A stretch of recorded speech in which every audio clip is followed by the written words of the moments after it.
Hello everyone. Last class हमने देखा था कि दो वेक्टर्स को किस तरीके से ऐड किया जाता है या ऐड करने के लिए हम लोग कौन सा फॉर्मूला इस्तेमाल करते हैं, ये कौन सा वाला रूल इस्तेमाल करते हैं, जिसमें हमारे पास था ट्रायंगल लॉ और पैरेललोग्राम लॉ। आज हम लोग उसी के ऊपर को उसी न्यूमेरिकल्स को या उसी फॉर्मूला को यूज करके ये वाला न्यूमेरिकल सॉल्व करेंगे और कॉन्सेप्ट को न्यूमेरिकल्स पे कैसे सॉल्व करते हैं उसको समझने की कोशिश करेंगे। तो सबसे पहले क्वेश्चन देख लेते हैं। Two forces of magnitude 5 Newton each act at an angle of 60 degree to each other. Find the magnitude and the direction of the resultant vector. ये हमारे पास क्वेश्चन दिया हुआ है जिसमें हमारे पास दो वेक्टर्स हैं, एक है F1 और एक है F2। इन दोनों का मैग्नीट्यूड सेम है जो कि है मेरा 5 न्यूटन और इनके बीच में एंगल थीटा जो है वो है 60 डिग्री। अब अगर एंगल 60 डिग्री है तो मैं रिजल्टेंट का मैग्नीट्यूड कैसे ढूंढ के निकालूंगा? तो ट्रायंगल लॉ का फॉर्मूले के हिसाब से मेरे पास है रिजल्टेंट का magnitude is given by under root of A square plus B square plus 2ab cos theta. अब यहां पर ए क्या है? मेरा एक वेक्टर का मैग्नीट्यूड जो कि कितना है 5 न्यूटन, तो ये 5 का स्क्वायर प्लस 5 का square plus 2 into 5 into 5 into cos 60। now 5 25 हो जाएगा प्लस 25 प्लस 2 into 25, ये मैंने ऐसे रखा क्योंकि cos 60 की वैल्यू कितनी होती है 1/2, तो ये 2 और ये 2 कैंसिल हो जाएगा। मेरे पास बचेगा 25 प्लस 25 इज 50 प्लस 25, ये वाला 25, ये 25 प्लस 25 50 हो गया और वो 25, तो ये मुझे आ रहा है कुछ under root 75। This is the magnitude of the resultant vector. इस तरीके से magnitude of the resultant vector हम लोग निकाल सकते हैं, यानी कि ये दो फोर्स अगर 60 डिग्री पर एक्ट कर रहे हैं तो रिजल्टेंट का मैग्नीट्यूड कितना होगा? रूट 75। इसको आगे भी सॉल्व कर सकते हैं, पर फिलहाल के लिए इतना काफी रहेगा। अब मुझे अगर डायरेक्शन चाहिए तो डायरेक्शन के लिए फॉर्मूला है मेरे पास tan alpha is equals to b sin theta upon a plus b cos theta. tan alpha, अगर मुझे अल्फा मिलता है तो रिजल्टेंट का मुझे क्या मिल जाएगा? डायरेक्शन मिल जाएगा। तो कैसे? ध्यान से देख लो। तो b वेक्टर यानी कि दोनों में से कोई भी एक ले लो, तो मैग्नीट्यूड इन दोनों का 5 है, sin 60 divided by 5 plus 5 cos 60। यहां पर मैथमेटिक्स बहुत ध्यान से करना है।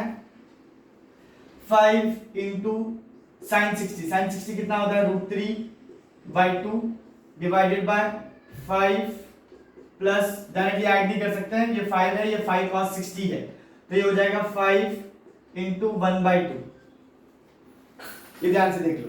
अब ये मुझे देगा 5√3/2 प्लस ये इधर जाएगा तो 10 प्लस 5 15/2, ये 2 और ये 2 कैंसिल हो जाएगा, मुझे मिलेगा, कैंसिल हो गया 5, ये मिलेगा √3/3 मिलेगा। अब √3/3 को हम लोग और आसान तरीके से किस तरीके से लिख सकते हैं? पहले यहां तक का देख लेते हैं कैलकुलेशन कंप्लीट करके। अब √3/3 को कैसे लिखा जा सकता है? ये हो जाएगा tan alpha is equals to 3/√3 को लिख सकते हैं √3 अपॉन √3 इंटू √3, ये हो जाएगा √3 कैंसिल, मेरे पास आएगा 1/√3, तो मेरे पास आया tan alpha is equals to 1/√3, तो alpha is equals to tan inverse of 1/√3। अब tan इनवर्स यानी कि रिवर्स में जाना है, तो tan इनवर्स अगर रिवर्स में जाएंगे तो tan में 1/√3 कब आता है? 30 डिग्री पर, तो ये मुझे मिलेगा 30 डिग्री। तो अल्फा की वैल्यू मुझे कितनी मिली? 30 डिग्री। इसका मतलब जो रिजल्टेंट वेक्टर है वो दोनों वेक्टर्स के बीच में, यानी कि ये मेरा 5f1, ये मेरा f2, इन दोनों के बीच का एंगल 60 डिग्री, तो जो मेरा रिजल्टेंट होगा वो इन दोनों के बीच में ये हो जाएगा मेरा, उसका मैग्नीट्यूड कितना है √75 और एंगल कितना बना रहा है 30 डिग्री किसी भी एक वेक्टर के साथ में। फिलहाल दूसरे वेक्टर के साथ में भी 30 डिग्री बना रहा है, तो 30 डिग्री। फिलहाल अगर मैं ये वाला वेक्टर कंसीडर करता हूं तो इस वाले वेक्टर के साथ में रिजल्टेंट का एंगल बन रहा है 30 डिग्री। तो इस तरीके से अगर वेक्टर का मैग्नीट्यूड दिया हुआ है और अगर एंगल दिया हुआ है तो ये वाले फॉर्मूलेस भी यूज करके मैग्नीट्यूड ढूंढ के निकाल सकता हूं और डायरेक्शन भी ढूंढ के निकाल सकता हूं। इसके बाद हम लोग देखेंगे सब्ट्रैक्शन ऑफ वेक्टर्स या वेक्टर्स को कब सब्ट्रैक्ट किया जाता है इनके बारे में समझते हैं, और सब्ट्रैक्शन ऑफ वेक्टर्स को अलग से क्यों इंपॉर्टेंस दिया जाता है उसके बारे में बताऊंगा, या कब इस्तेमाल किया जाता है। तो पहले इसके बाद में हम लोग वो वाली चीज स्टार्ट करेंगे, तो सब्ट्रैक्शन ऑफ वेक्टर स्टार्ट करेंगे।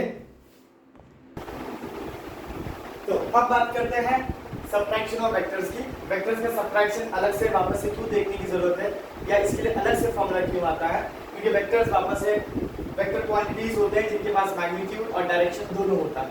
तो मैग्नीट्यूड डायरेक्शन दोनों होता है, तो यहाँ पर देख लेते हैं ए वेक्टर है और यहाँ पर दिया हुआ बी वेक्टर है और इनके बीच में एंगल कितना है थीटा।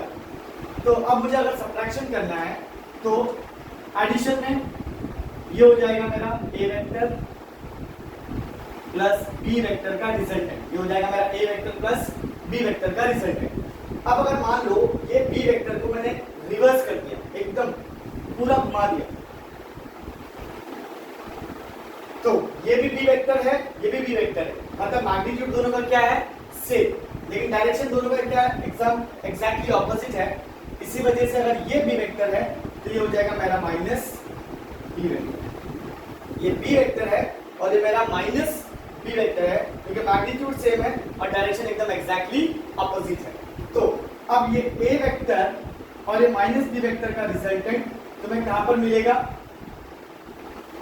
ए vector plus minus B vector का रिजल्टेंट तुम्हें यहां पर मिलेगा कहीं तो, या फिर इसको लिख सकते हैं A vector minus B vector. तो ये हो गया subtraction, A vector minus B vector. तो A vector minus B vector मुझे यहां पर मिलेगा, या A vector plus of minus B vector को इस तरीके से लिखा जा सकता है। तो अब सब्ट्रैक्शन के लिए ए वेक्टर और माइनस बी वेक्टर के बीच का एंगल क्या होगा, ए वेक्टर और माइनस बी वेक्टर के बीच का एंगल क्या होगा, ये एक स्ट्रेट लाइन है, बी वेक्टर और माइनस बी वेक्टर एकदम स्ट्रेट लाइन में है, तो ये पूरा एंगल कितना होगा 180 में से अगर थीटा माइनस कर दूंगा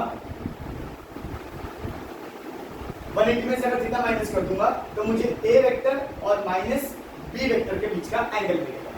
लेकिन यूजुअली ए वेक्टर और बी वेक्टर का ही एंगल दिया हुआ रहता है जो कि मेरा थीटा होता है, ए वेक्टर और माइनस बी वेक्टर के बीच का एंगल नहीं देते हैं, जिस वजह से फॉर्मूला जो यूज करना है resultant of vector is equals to under root of A square plus B square minus 2ab cos theta.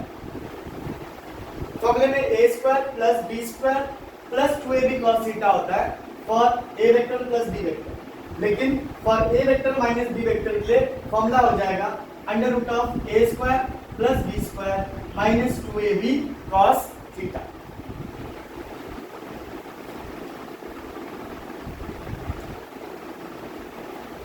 अब यहां पर रिजल्टेंट का एंगल चाहिए तो tan alpha is equals to b sin theta upon a minus b cos theta.